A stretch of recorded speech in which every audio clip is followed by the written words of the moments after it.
Hello and welcome to a scene for Vampire by Gaslight. Today the Fortescues are looking into getting some help with issues that might be of the more mystical variety. It's very hard to say.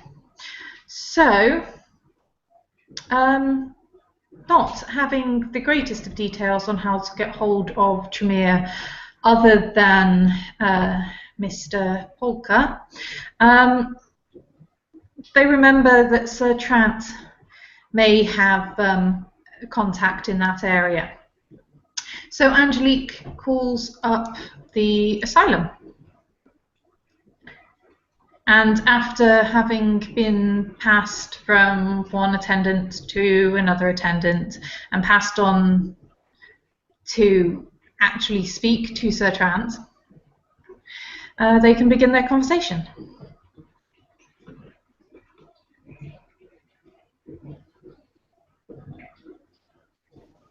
Good evening. Good evening, Sir Trant. What can I help you with this evening? Straight to the point. We have an issue. And unfortunately, we don't know entirely who that issue might be with. But Christian was wondering if you could put him in touch with that Tremere friend of yours. The one who resolved the doll issue. I can try. We're thinking it might need to be someone with a little bit more skills than our dear friend Mr. Polka, seeing as it might be related to the incidents at his university. And he was clearly not entirely able to deal with that by himself.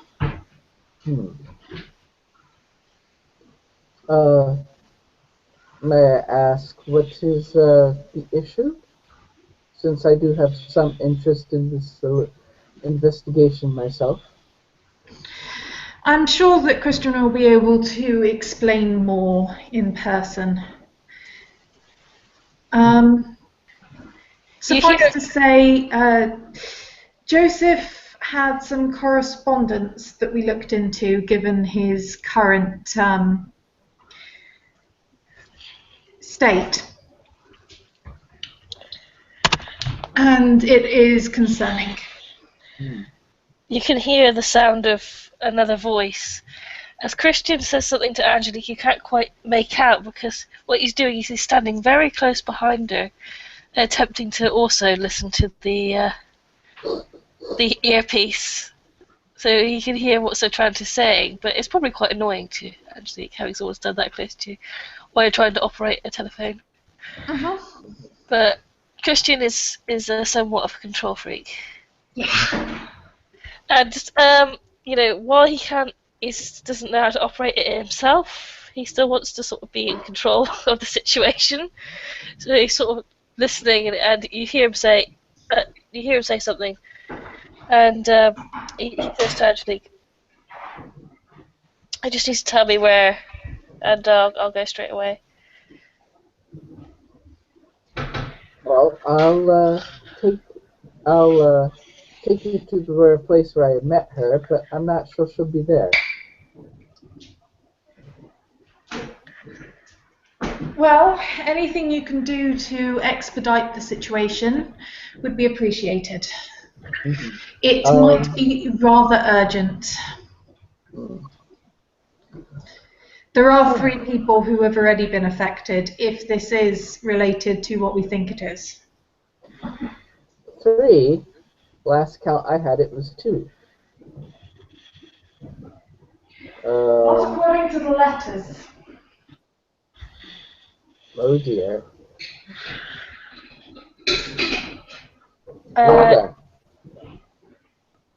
Christian says, "Shall we have Sir Trant come here so he can see for himself?" But also Trant hears this.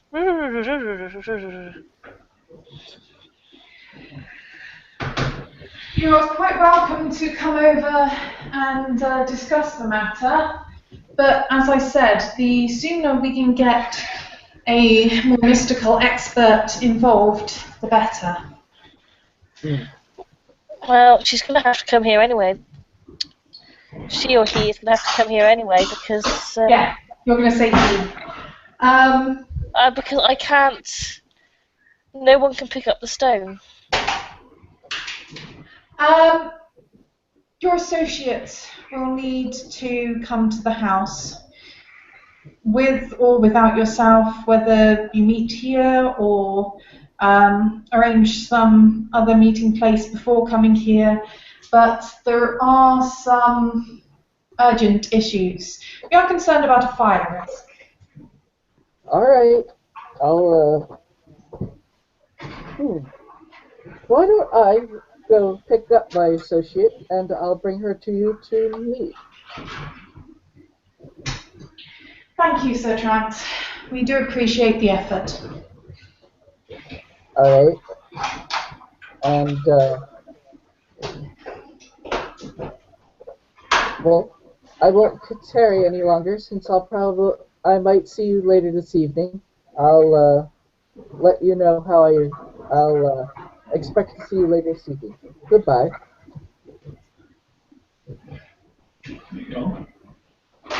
And so, presumably, Sir Trant will go about contacting Miss Lovelace. Yep. I'll leave a note at the library and hopefully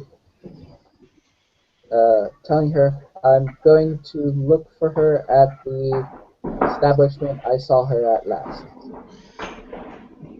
Excellent. And presumably you leave a note telling her it's urgent rather than just... Yes. Yep, okay. Let's Then it'll probably take about an hour, which is not bad, given the fact that, you know, messages have to travel by hand a lot of the time. Cell phones. Yes, no cell phones in 1880. So yeah, about an hour later, Miss Lovelace will show up at the cafe. And no, it's not pancakes.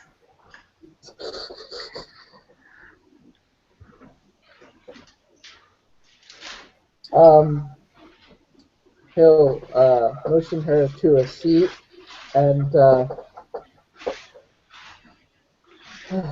thank her for coming.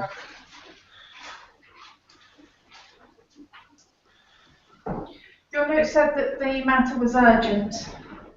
Yes.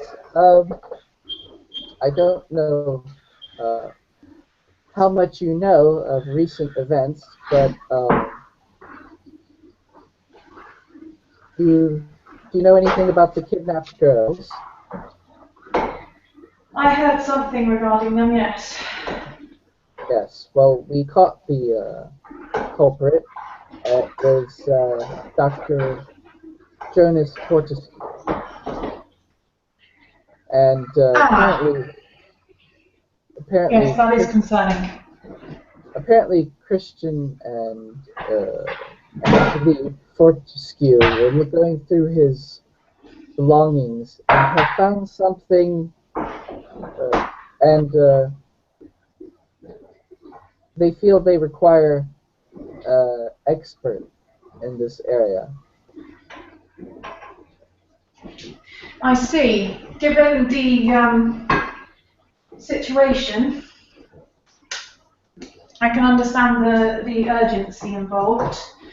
After all, if this gentleman is happily kidnapping people, or was, who knows what else he may be involved in. Not to mention, if there might be more missing people for whom he is responsible who have yet to be located. Mm-hmm.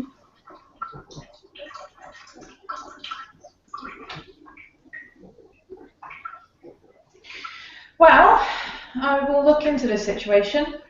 I make no promises on resolving it without payment, but it rather depends on what the issue might be. Of course.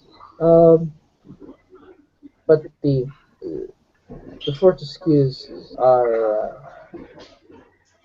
I believe they won't mind paying.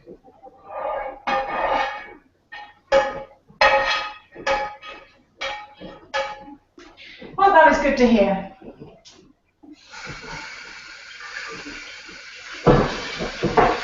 Anyway, given the urgency, would you mind accompanying me to the Fortescues? Not at all. It, as I said, I can certainly look into the situation, possibly provide some level of advice, possibly look into researching it further. It's hard to say without more details, but I prefer to get more of my information firsthand if possible. So the best person to get the details from, it sounds, is one of the Fortescues themselves. Mm-hmm. Probably Joseph, but it's unlikely he'll be cooperative.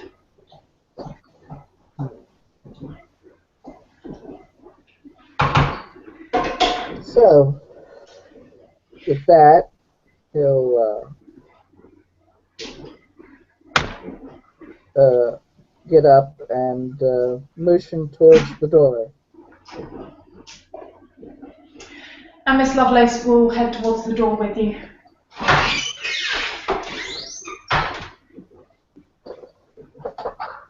And he'll get another cab, although he is starting to realize if random people are going to get in and out, he might, after that Dr. Thaddeus thing, I think he's thinking of hiring and grueling his own chauffeur. It does seem a good investment. Yep. And no more scaring cabbies when Floki comes running around with a spear. Anyway, so I guess we'll go to the Fortescue house, and so Trent will come up and knock softly on the door with his cane. And the maid will answer the door. Or the butler. The butler will answer the door. Not the maid's job to answer the door. I'm Sir Trent, here to see Christian and Angelique. Yes, Sir Trent, you're expected. And this must be your associate. Yes. This way, please.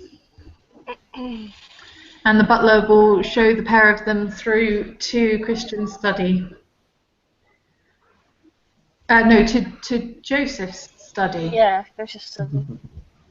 When you go in there, Christian's waiting for you, and he's fully attired. Normally he'd skip the jacket and the hat, but today he's wearing it, indicating perhaps he's been out in the last hour or so. And he looks over at Sir Trent when he walks in and nods respectfully before turning his green eyes on the woman that's accompanied him.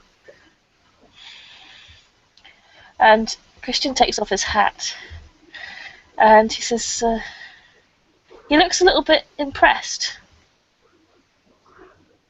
I'd say it was a general impression. But he sort of ruins it for himself by saying, I don't mind the company, Sir Trent, but I was hoping that you'd bring a senior official, not an assistant, if you know what I mean. Not knowing whether the particular person is in the know or not. There are currently only 2 senior individuals in the city. Not counting the regent. who is far too important to be called out on a whim.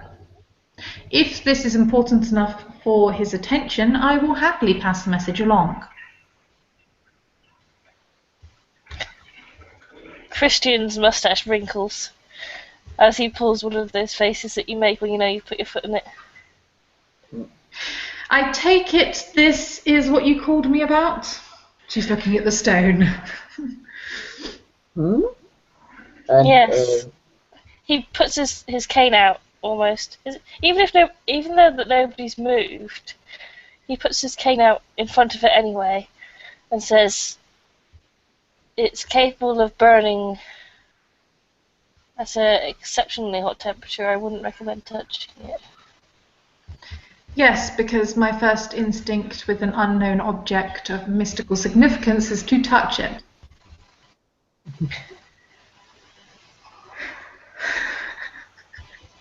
what color is this stone? It's black, onyx black. Hmm.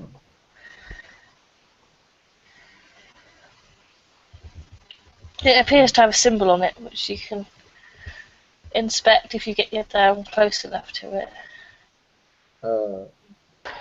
She'll get close. She'll stop about a foot back.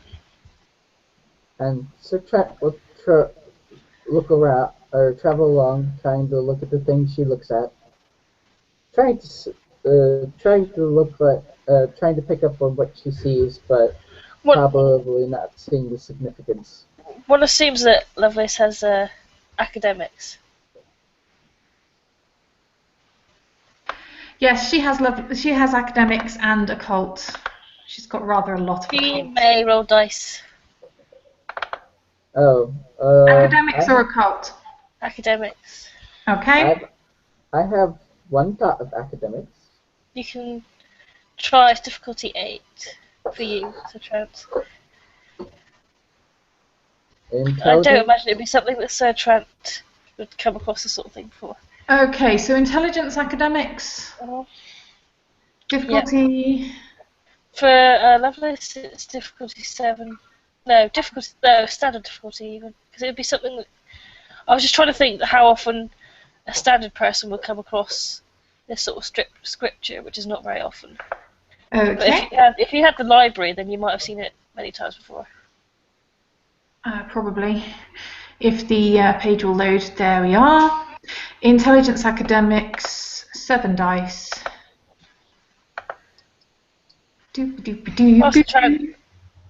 Was rolled a 10. Nice. I rolled 2 successes. Yes, just waiting on Dice stream. My computer is being slow at the moment. I don't know why. First it was slow opening up the character sheet, and then it was slow opening dice stream. But oh well. Diff 6, so 1, 2 successes. 3, yeah, 3. It is a ancient Arabic symbol for fire, but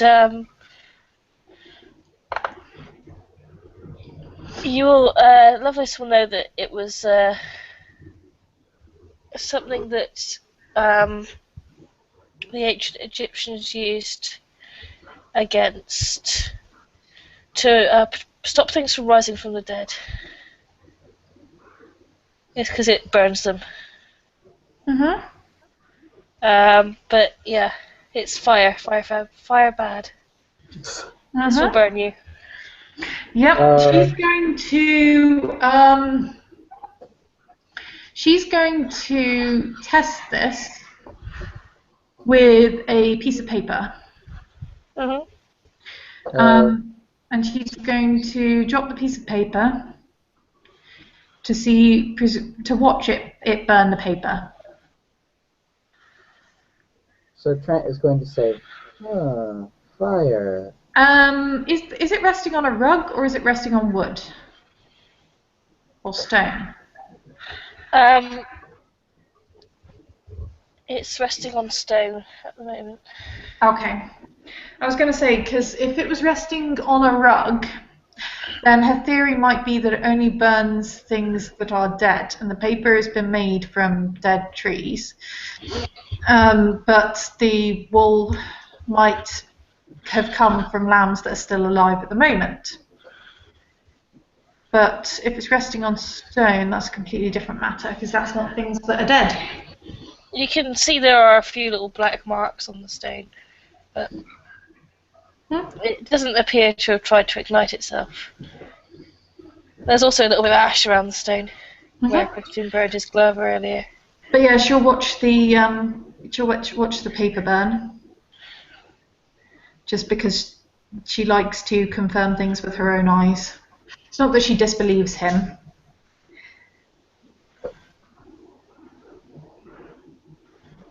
And then,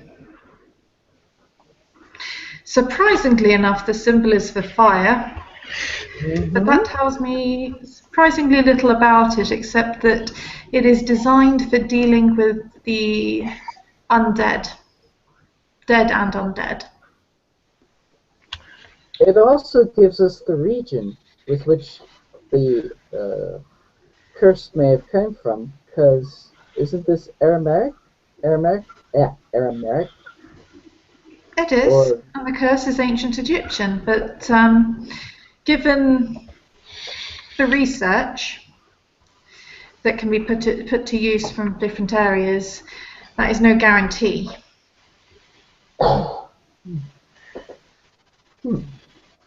It does make certain suggestions, though. Is there anything associated with it? How did it arrive at this position? Christian brings over the letters and hands them across, the threatening letters, etc. Interesting. She's going to look at the envelope and the paper of the envelope to see if there is anything unusual on it that would have prevented the stone from burning the envelope and the paper. There is a symbol on the paper. Okay. Next step. Write that symbol on another piece of paper and drop that piece of paper onto the stone and see if it burns.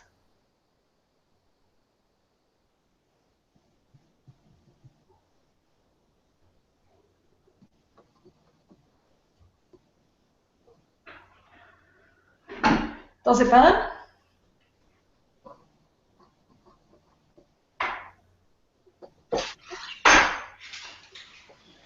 The symbol, yeah, the paper doesn't burn.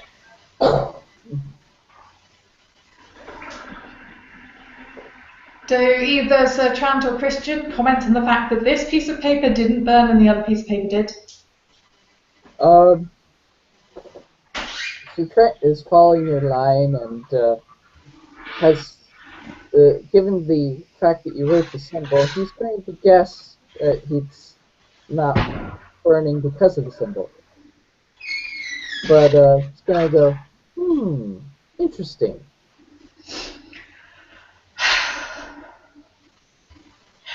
I don't suppose you could get some kitchen tongs and a glass jar. Who should say that to? Christian.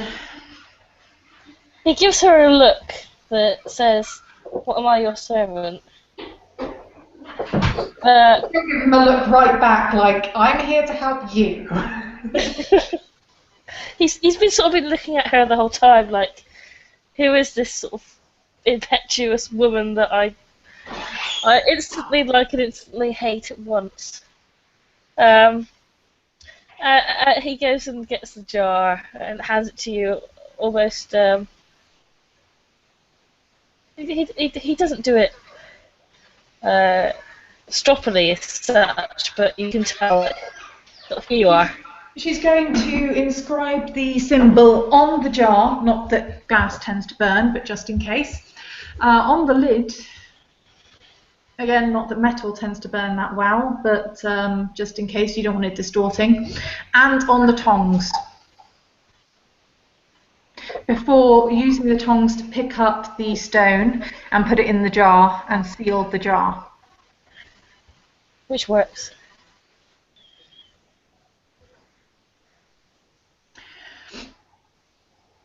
She'll then put it in her bag. Although the stone can't burn you as it's not touching any of your flesh, you notice it start to glow a little bit when you pick it up with the tongs. And the glow dims when it's put in the jar. She's going to put the jar in her bag. Okay. Then she's going to take a closer look at the letter. Do you know who the individuals who sent this might be? I have no idea. First time I saw these letters or heard about it was today. Any idea who or what might have been stolen from them? All we found down there that was slightly odd was this, and he points to the flower shaped like a heart. Heart shaped like a flower, even backwards.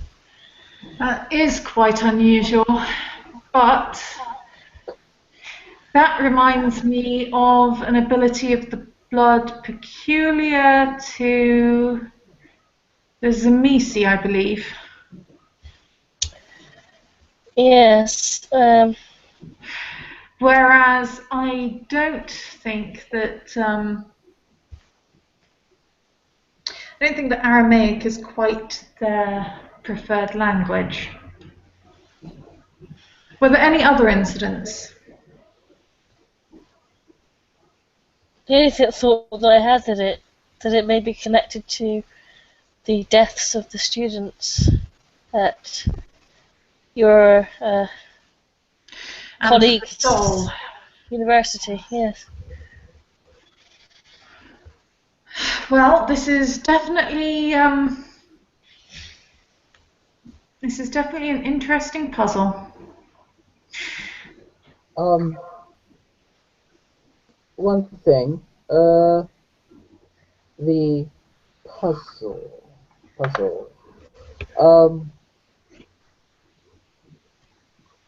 You said Aramaic.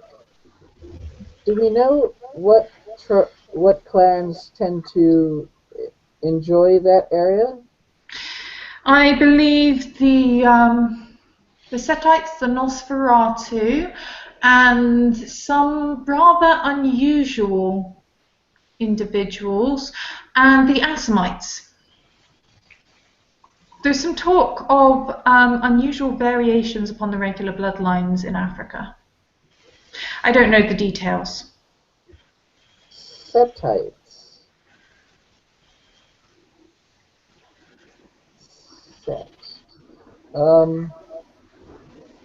Setites and Assamites and Nosferatu, as well as more individual ones, yes. And I can't figure out whether we established so Trent would know that Setites like snakes. Like them, I think he did figure out not quite what association they had with snakes, just that they are on occasion referred to with snakes. I'm sure Trent's going to look at Christian and go, well, that is a rather odd coincidence given our the name of the club. Raises a brow. Yes. Do you really think they'd be that obvious? The club? Yes, there's a club called the Viper Nest. I see. That would be rather brazen of them, but yes, and I did definitely set eyes on one individual who I know was one of our kind. I see.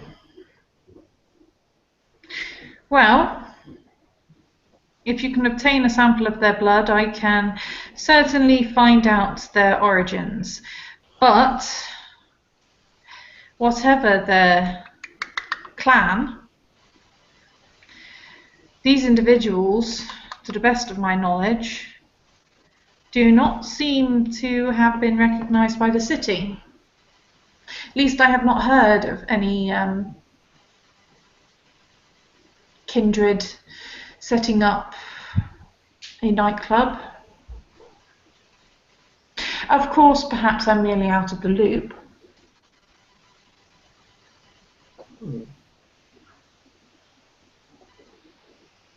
I haven't heard it either.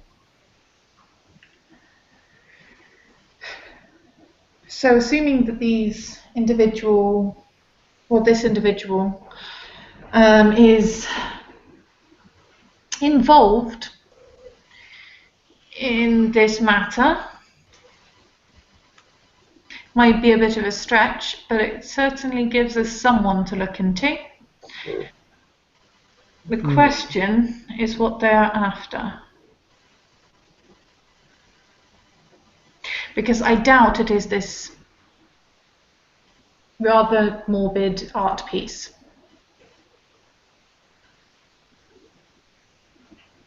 Oh, look at the heart.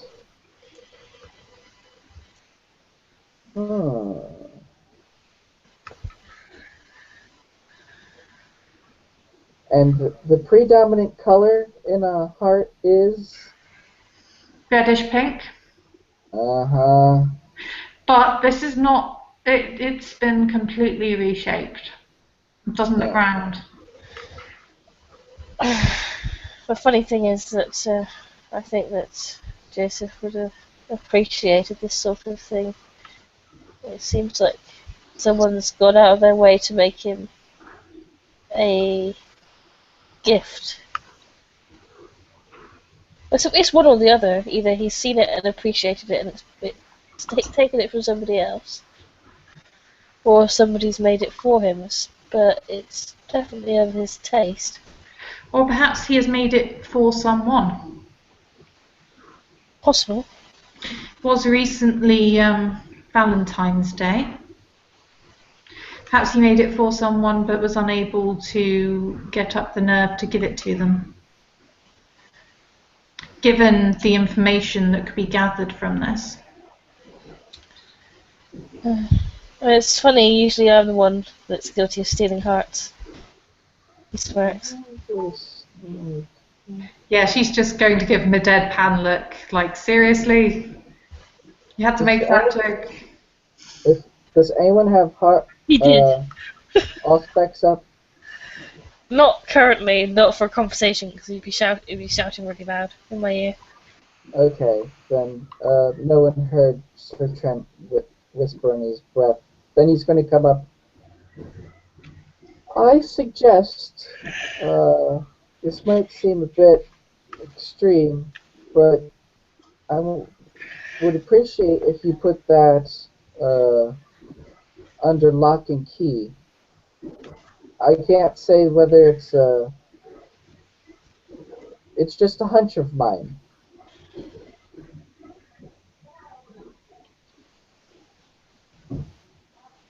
Well, correct me if I'm wrong, Sir Trent, but your particular bloodline have an ability of the second sight, do they not?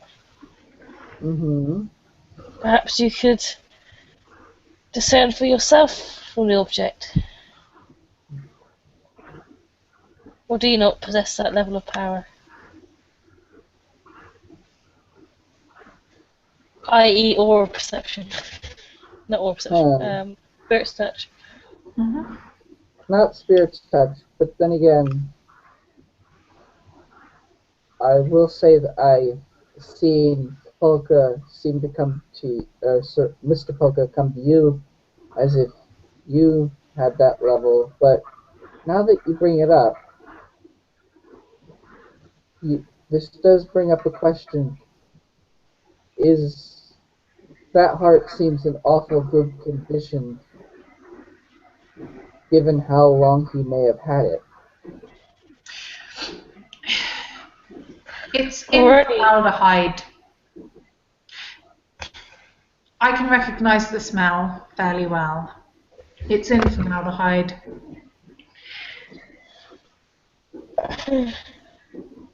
Christian mutters something. So he seems slightly intimidated by Lovelace. The fact that she's clearly more intelligent than him. Um, so Trent's going to go off on a rather instinct here and curiosity and try and read the aura of the heart. Can you read an aura of an object? Not if it's not alive. No. And this isn't.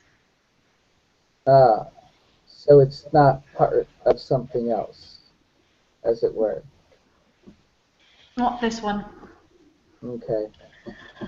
I can read the aura. I can spirits touch it, but He's I don't. probably reluctant to touch things since the stone burned his glove. Well, yeah. I don't want to be doing everything. Yeah. Yeah. Doing what? Well, reluctant to touch things because the stone burned his glove, but also he doesn't want to. Lisa doesn't want to drop spoilers. It's plot, therefore, should involve player characters as much, if not more, than the NPCs. Did Dr. Jonas frequent anywhere else in the house? Oh, he frequented everywhere in the house, including my private chambers, which was a revelation to me as well after today's discoveries. Well, I meant, did he take in the did he take any other parts of the house for himself? There are offices and experimentation labs down below, but I'd caution before you go down there because he's got some of his creations, or presumably his creations, still down there. As I discovered earlier today when one of them nearly took my face off. Ah.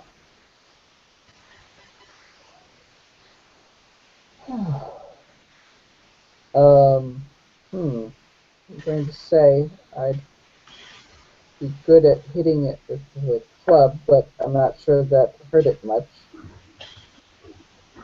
It appears to be canine, so... Well, I don't know about yourselves, but if I were to have an item of value that some other people wished to attain, and I had a guard dog, for lack of a better term, I know where I would be keeping said item, and it would not be outside of where the guard dog was. No. But I didn't really want it to be the third time in a week that Angelique walked upstairs with scars, so I left it until some gentlemen could go and deal with the creature.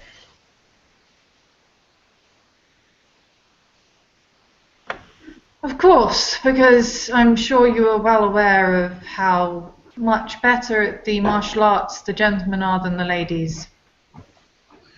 There's a complete deadpan when she says this to Christian. Christian raises his brow. Yeah. You can make a perception awareness roll if you want, Lisa. Okay, fun. I don't have very long for to get there. But yeah. Did you say perception awareness or empathy? Actually, empathy makes more sense. I said alertness, but yeah, empathy makes more sense. Okay. Yay, 10. All successes. Depending on difficulty, but yeah, 10. I need to put more things in that. Ah, son of a. Well, at least it's not a botch. I get nothing of this veiled threat or information at the moment. I think Christian can be aware of at least suspect that Lovelace knows something about him. I think you know what, Lisa. I can pop it in the chat if you want. Mm. But yeah, she does not seem fooled by something in particular.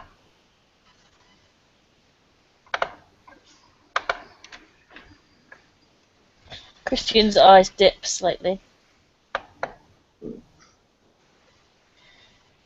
So Trent may make another roll if he wishes on Christian, if you care to know. 1, 2, 3.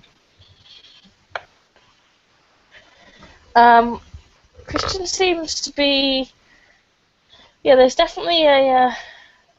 It's like she knows something and he doesn't want anyone to know anything. So he sort of. When she says that, he backs down a little bit. You see a little bit of a vulnerability and concern. But it also seems to annoy him greatly. He tenses his jaw. Any case. Anyway, I would like to say, I, unless you have someone who can get here quickly, I would. I know I've seen you deal with things of this sort quite well, and maybe between the two of us, or anyone else who'd like to try, we might be able to beat down this individual. Well, I've instructed a move of my household, so we won't be using this building for sleeping anymore now that everyone and their friend seems to know where it is.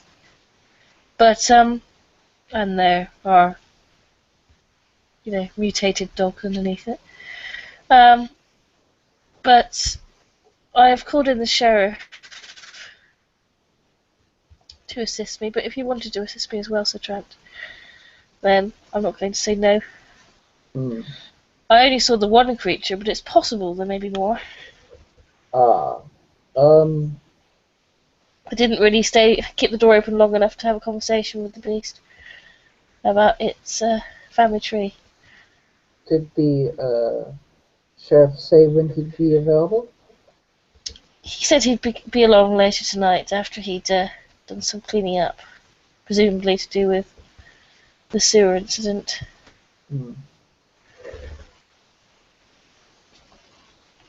Anyway, I've been going over the information in my head. I'm sorry to bring it up, but I want to make sure I get things straight. How many beds were there? Downstairs? Yes, in that place we saw. What, in the sewer, you mean? Yes. I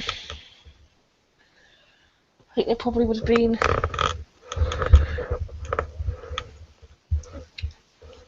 12 and the centre bed, so 13 in total. Trent's going to get a look on his face as if this is not equaling out. Like, that's not right. Some problems, Sir Trent? There were 14 girls taken.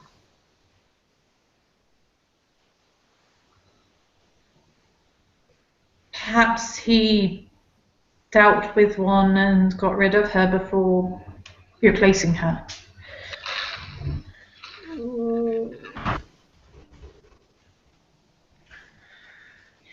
I don't know. Hmm. Anyway, this is just a sign of Sir Trent going over the events and just something not smelling right. So he'll let it go for the time, but you can tell it's still kind of crinking in his wheels. I'll wait here for the sheriff. I really want to get a look at that room. What about you, Miss Lovelace? Well, seeing as I've been asked to advise on what might be responsible, I'm guessing, there is, as I said, every chance that the item being asked for will be in that room.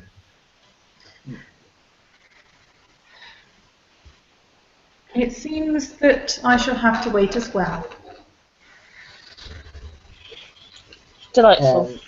And I guess we'll hold off or go off there unless we'll end the scene here unless anyone else has anything to add. Oh, I think Miss Lovelace will ask to see the library, or will randomly read some books while waiting. I'm not sure what Sir Trant and Christian will do, but Christian is sort of overseeing people taking stuff out of the house at the moment because they're going to move somewhere else tonight. Because now pretty much everyone in the city knows where they live. yep, So so it's not a very good idea. yep. And presumably Angelique is at the other end, getting things unpacked and placed past them. And not being here to cause a frenzy test by chuckling when. I don't know how she would react when. Anyway, I'm talking about this out of character. We will end the scene there.